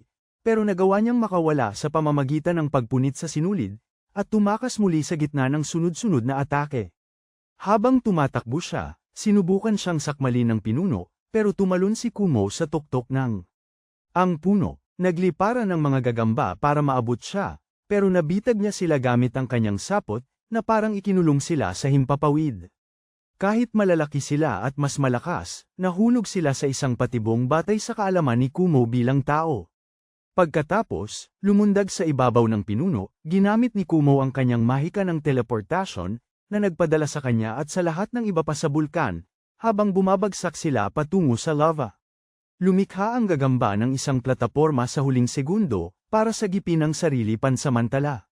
Habang sinusubukan niyang pabagsakin si Kumo, nagkalamat ang plataporma, pero tumalon siya sa ibang plataporma at lumikha ng malakas na ulan ng itim na bagay sa kaaway.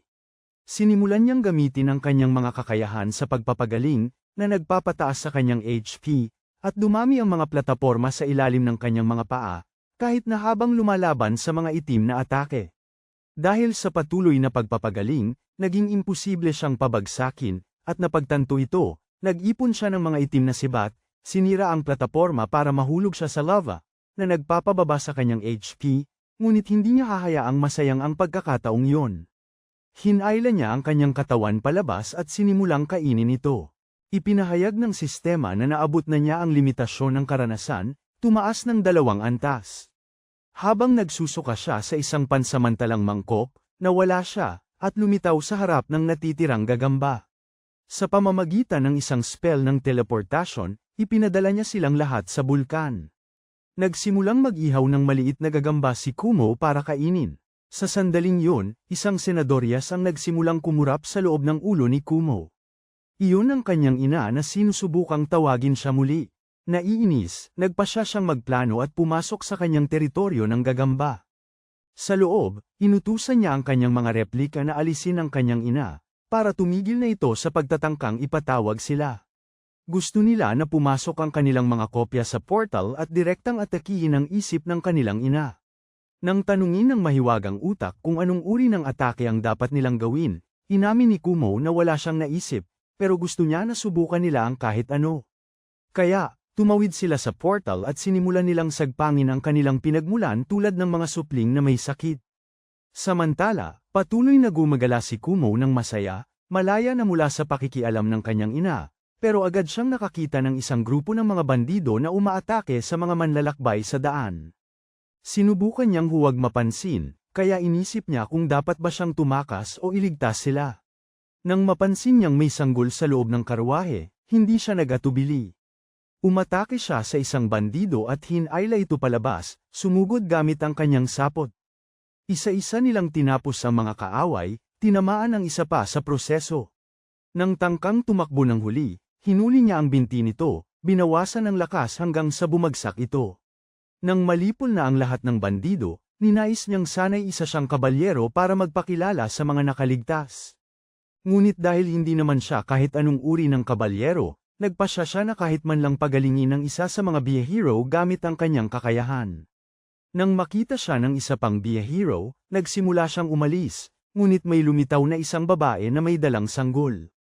At nang gamitin niya ang kanyang kakayahang suriin, napagtanto ni Kumo na ang sanggol ay isa palang vampira. Napagtanto na ang batang ito ay maaaring nagkatawang tao sa parehong paraan tulad niya. Nainggit si Kumo at nagsimulang gamulong sa lupa bago tumakbo palayo mula doon.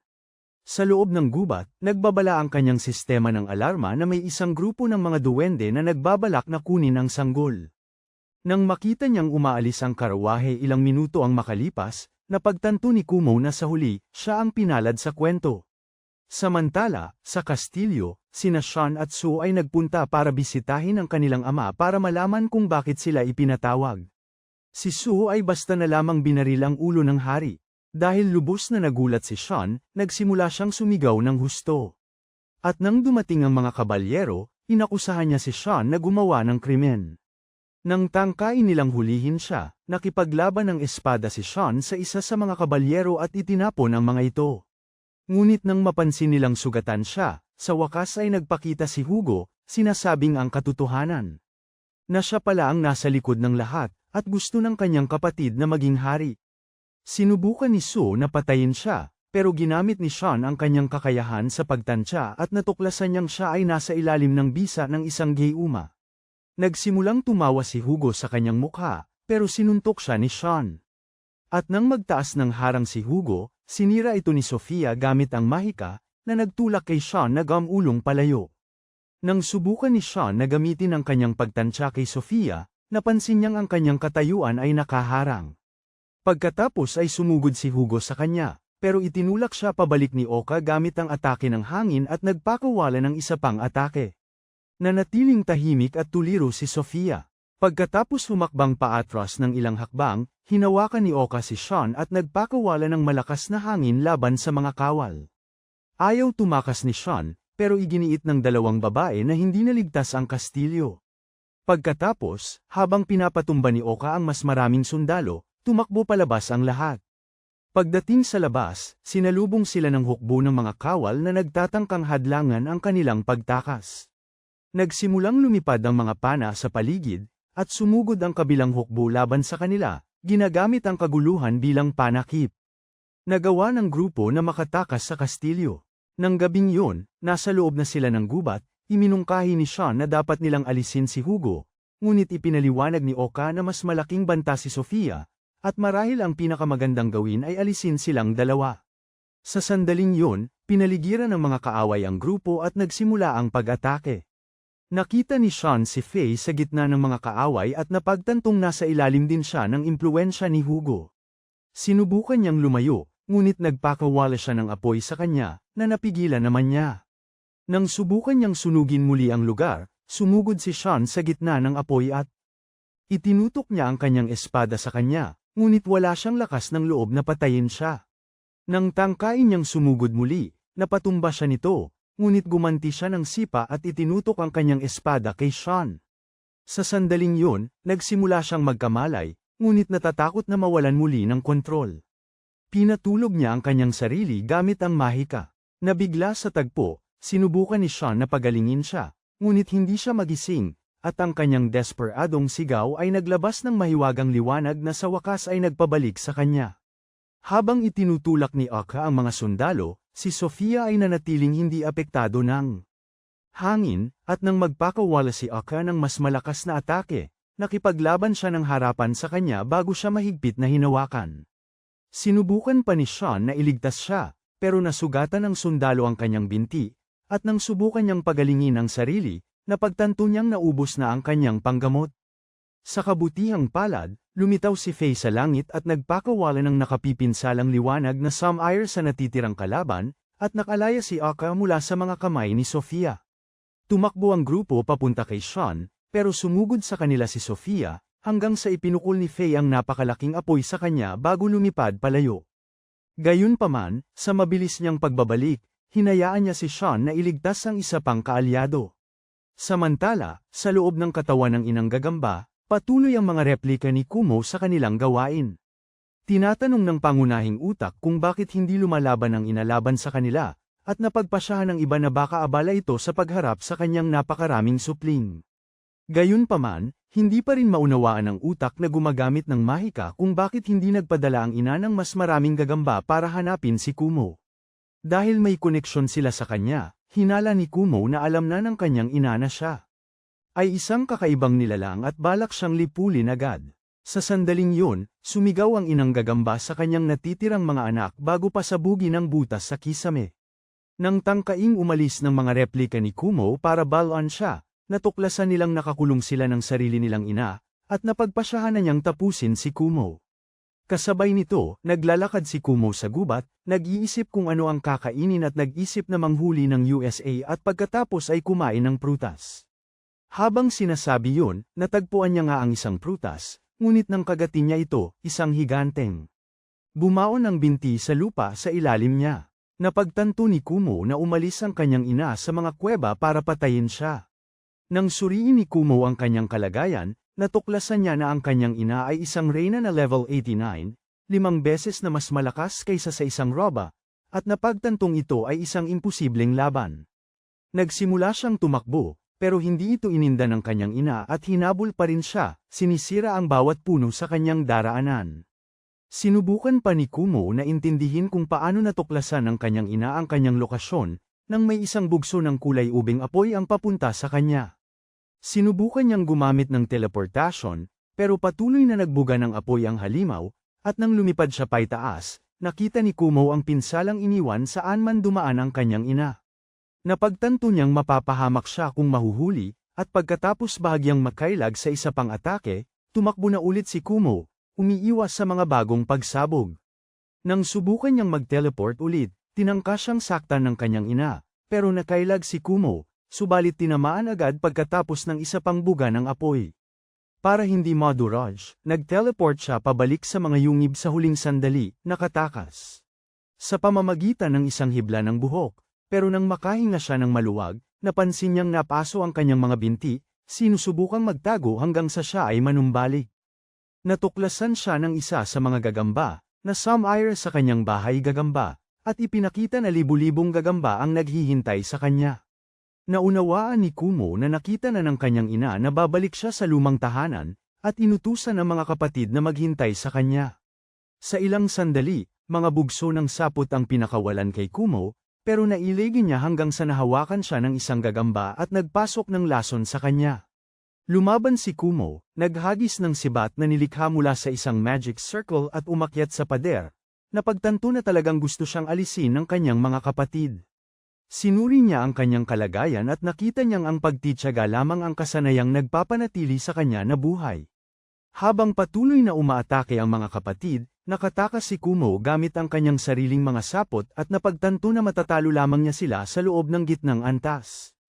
Gayunpaman, hindi nila siya papayagang makarating doon, kaya lumikha si Kumo ng isang knuckle-alasong ulap, at gamit ang pagkagambala, tumakas siya. Sa paggawa nito, patuloy siyang hinabol at inatake ng mga gagamba, mas mabilis pa sa kanya.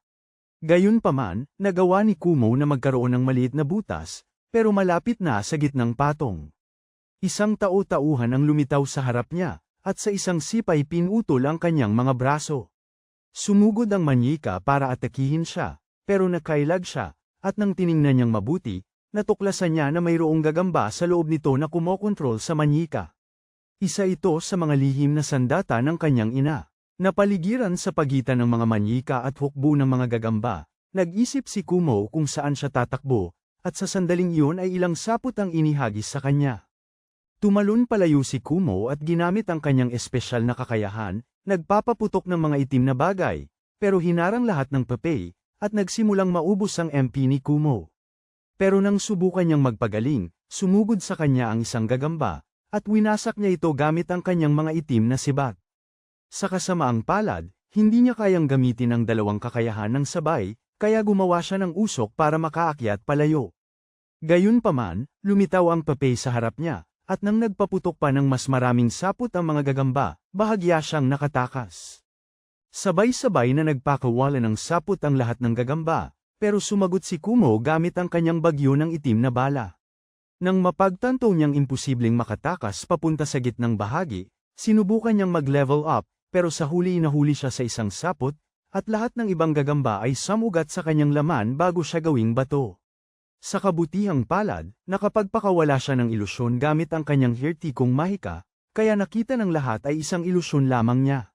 Kaya pinasimulan ni Kumo ang pagpapaputok ng kanyang itim na sibat sa kanila. Nang sinubukan niyang lumapit ng palihim, siya ay napahamak sa isa pang bitag, at napagtanto na naglagay ng patibong ang papel. Habang sinusubukan niyang hilahin ang kanyang nakulong na binti, bumagsak sa kanya ang isang kaaway, at nang sisimula na siya nitong durugin, winasak siya ni Kumo gamit ang kanyang masamang mata. Gayunpaman, bumagsak muli ang bigat nito sa kanya, at sa pagkakataong ito, ginawa niya itong abo gamit ang kanyang mapaminsalang masamang mata. Lumundag sa isa pang gagamba, sinimulan niya itong kainin, kaya gamulong ang nilalang sa lupa. Sinimulan ng papel na sumugod para atakihin siya, ngunit nawala si Kumo kasama ang gagamba, at lumitaw sa loob ng bulkan. Hindi na siya makakita dahil nagtagumpay ang kanyang plano. Hinailan niya ang tunaw na gagamba mula sa lava, at nagtaka kung bakit hindi lumabas ang tau-tauhan sa kanyang puno ng ebolusyon. Gayunpaman, determinado siyang talunin ang kanyang ina, at matapos suriin ang kanyang kalagayan, nagpasya siyang mag-evolve.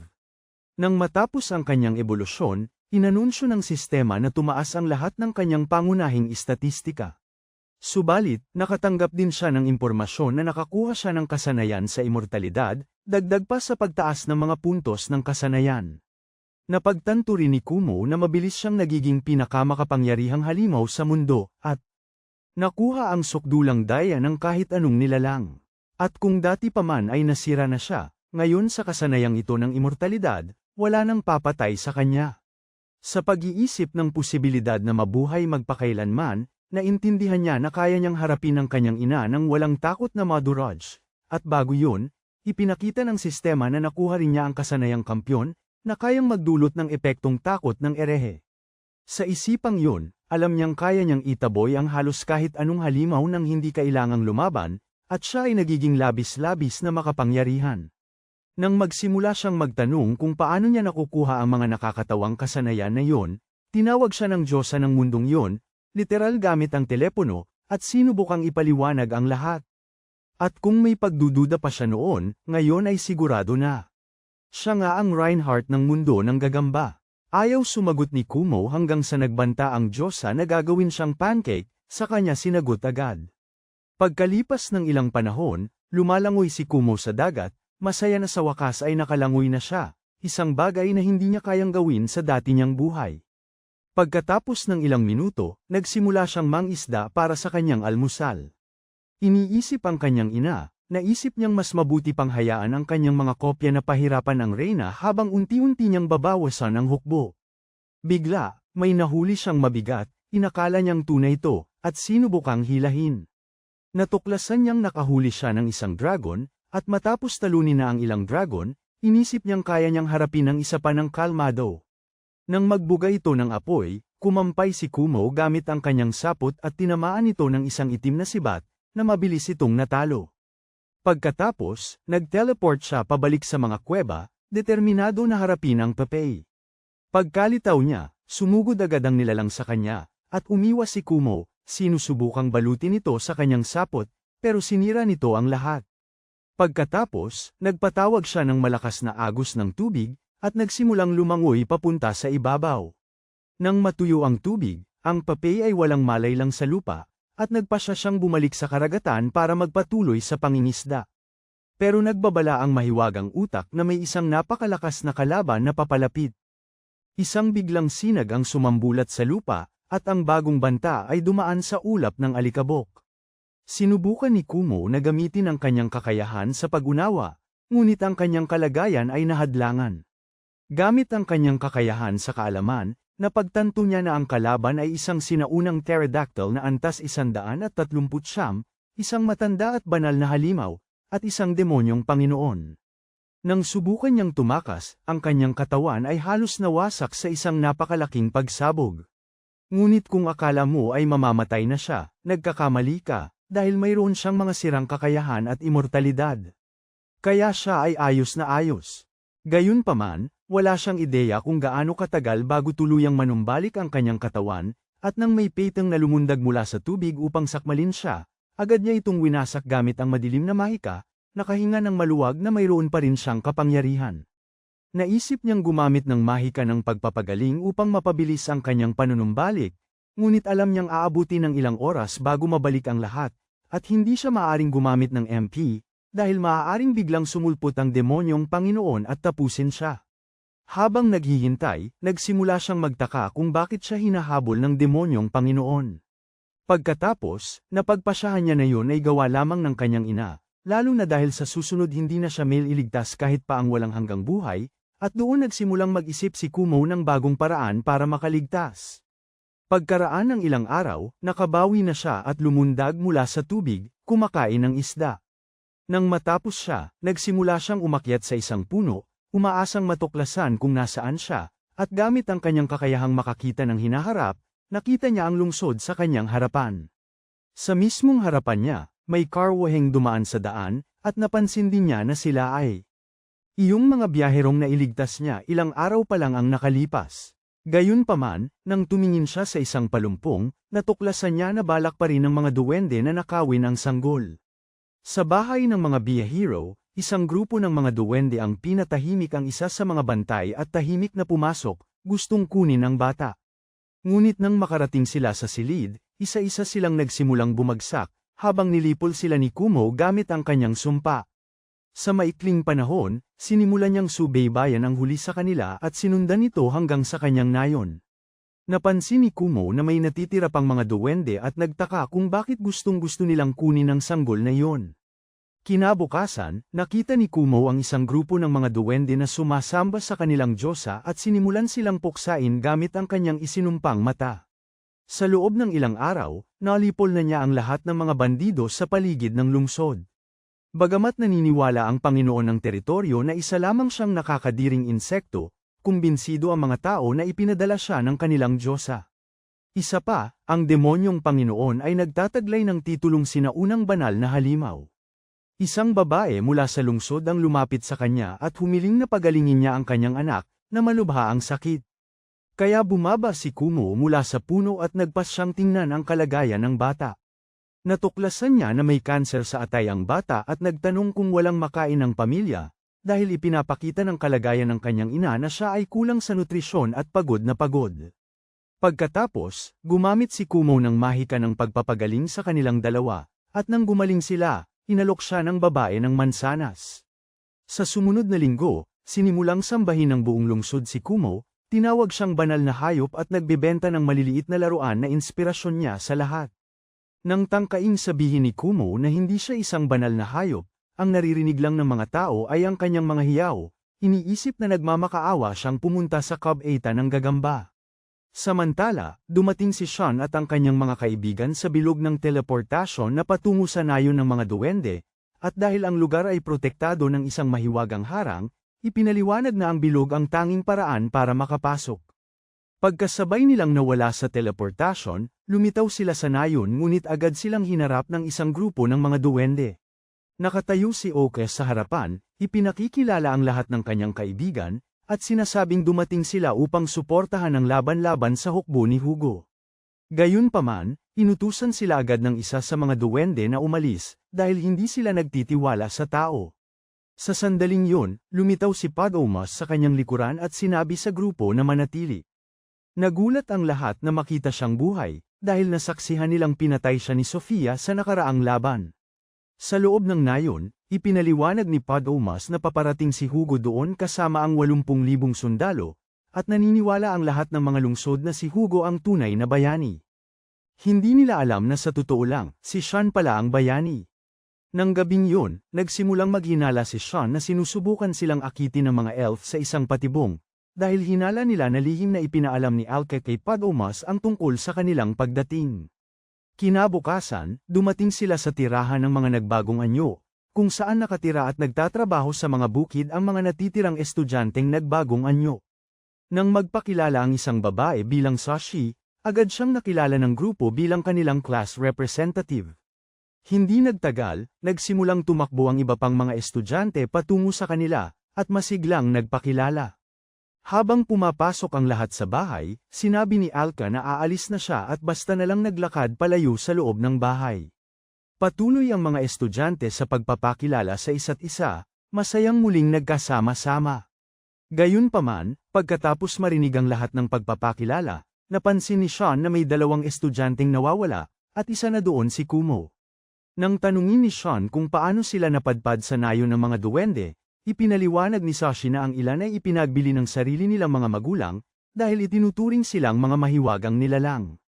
Samantala, sa lungsod, ramdam ni Kumo na umalis na ang demonyong hari sa Labor Into, at pumupunta sa kanyang direksyon. Sa isang saglit, naisip niyang tumakas, pero napagtanto niya na ang kanyang ina ay nakakulong sa mas malalim na bahagi.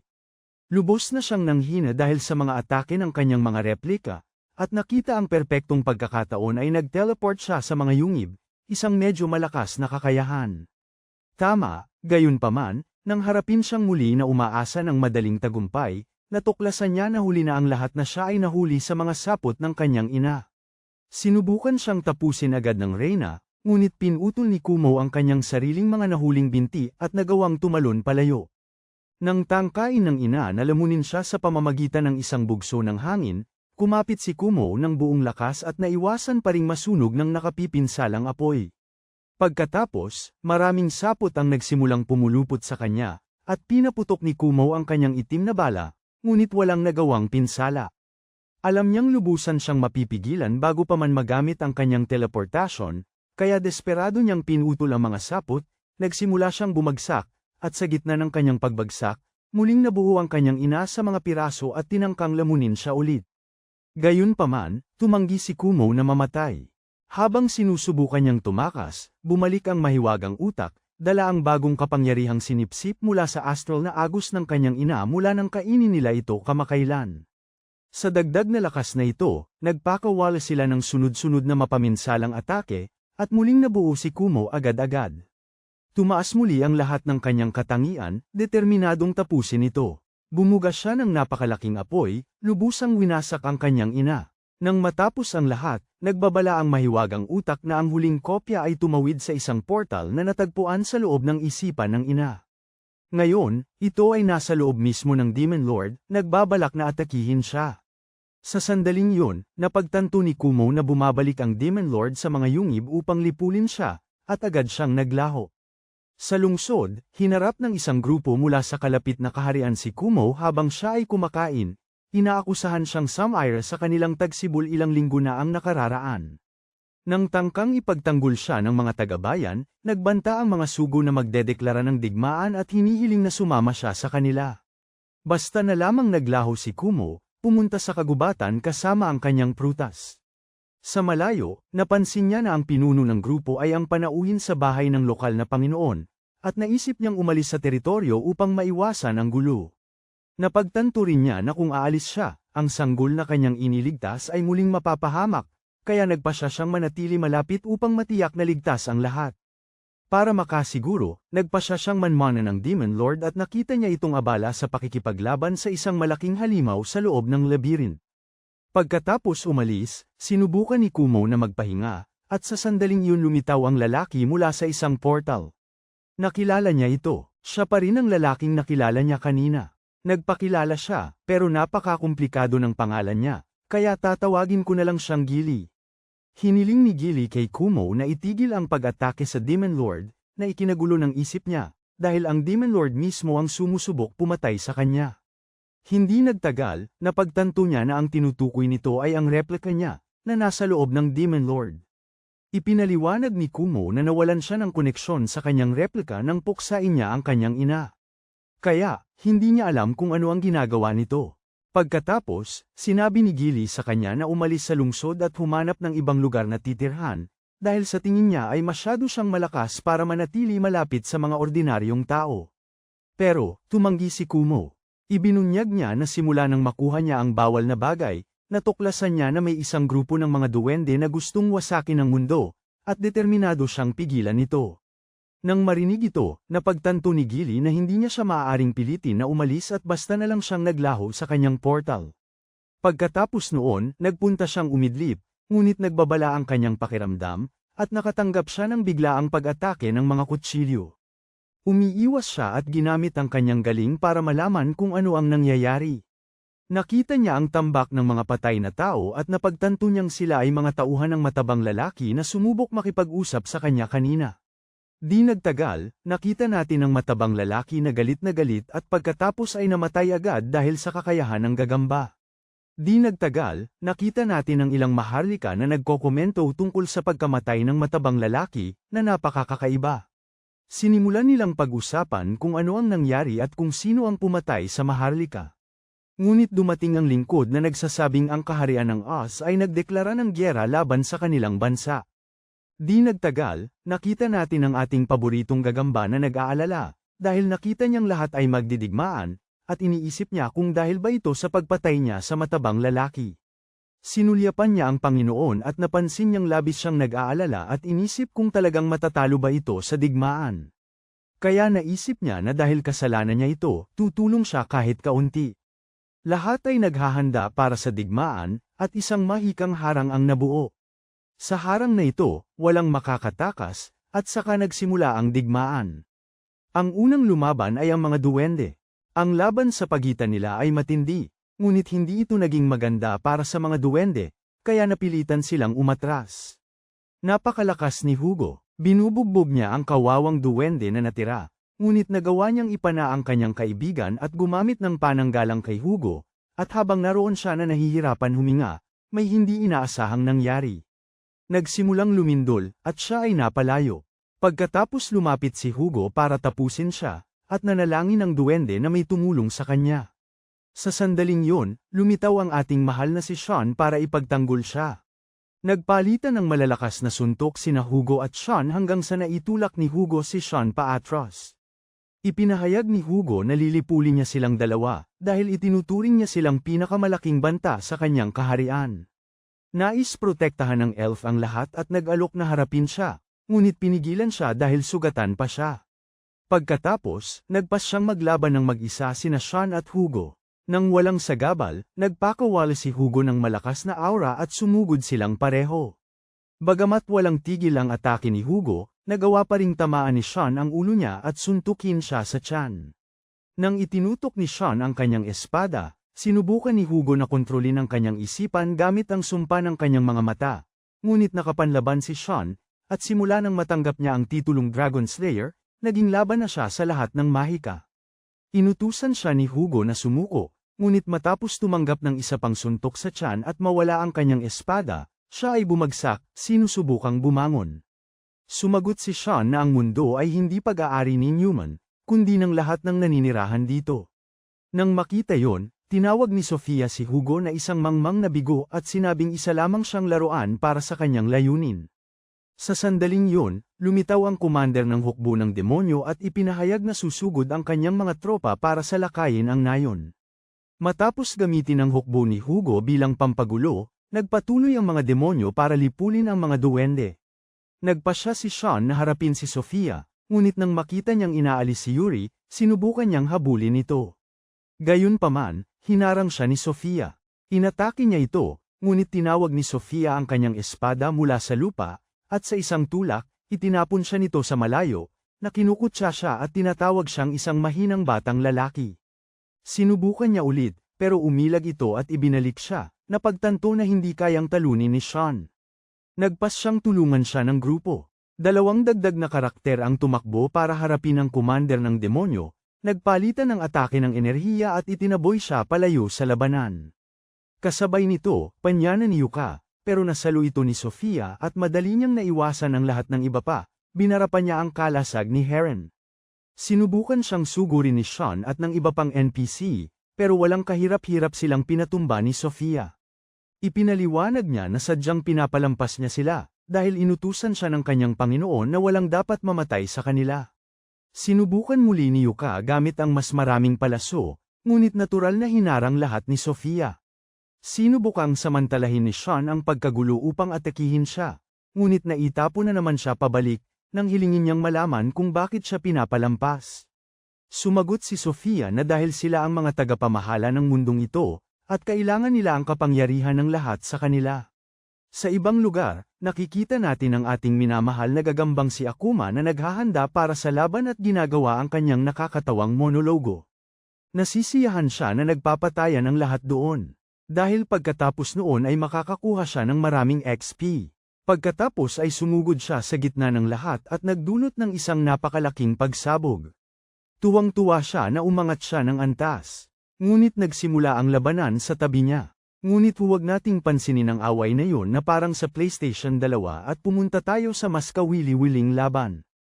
Ang kay Sean, nagbabanggaan ang mga tao doon. Hindi maganda ang kalagayan ng grupo ni Sean, ngunit determinado siyang huwag sumuko. Naniniwala na ang pagtalo kay Sofia ang tanging paraan para manalo sa digmaan. Pero biglang may isang baliw na dumating na galing sa kung saan, lumilipad mula sa langit at sa isang sipa lang ay pinatumba ang kawawang NPC na naroon. Nang humarap siya sa grupo, napagtanto ng lahat na siya ang huling-muling nagkatawang taong estudyante maliban kay Kumo, at walang nakaintindi kung bakit siya kumakampi sa hukbo ng mga demonyo. Ipinaliwanag ng batang lalaki na nagngangalang Kayoka na inutusan ng mga admin ang pagwasak sa mga duwende dahil itinuring silang banta sa mundo. Bilang commander ng hukbo ng mga demonyo, tungkulin niyang makilahok sa digmaan laban sa mga duwende. Sa pagtaas ng kanyang kamay, isang malawak na hukbo ng mga demonyo ang pumalibot sa kanya. Gayunpaman, bumukas ang isang portal sa harapan ni Sean, at lumitaw ang mga duwende sa itaas nila. Nagbabala na sinasalakay ng Panginoon ng demonyo ang nayon ng mga duwende at tanging si Sean lamang ang makakapigil sa kanya.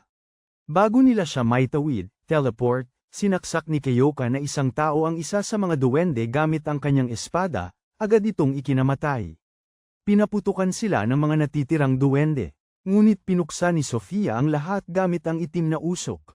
Sa kahilingan ng pinuno ng mga duwende, nagpatawag sila ng mga robot sa pamamagitan ng mga portal, na agad na sumugod kay Sofia.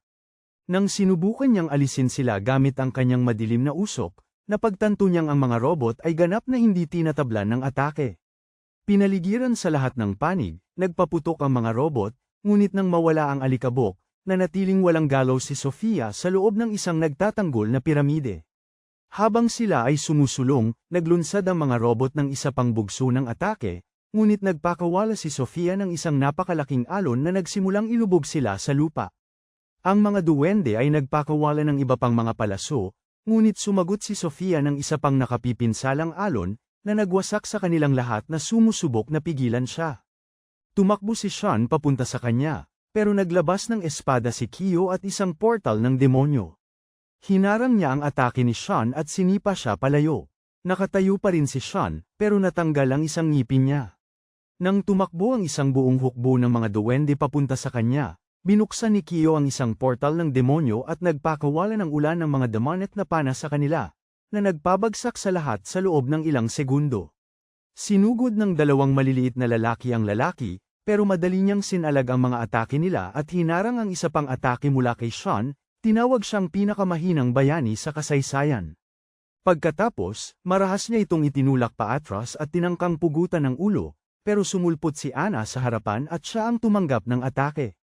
Sinusubukang iligtas siya, gumamit si Sean ng mahika para pagalingin siya, at sa sandaling yun, inanunsyo ng sistema na naabot na niya ang limitasyon ng kanyang kasanayan, at ang tabo ay umabot na sa level 10. Pagkagising niya, ipinahayag ng sistema na ang tabo ay aktibo na, at nagsimulang sumigaw si Sean sa sakit, hindi kayang pagalingin ng mahika ni Kasha.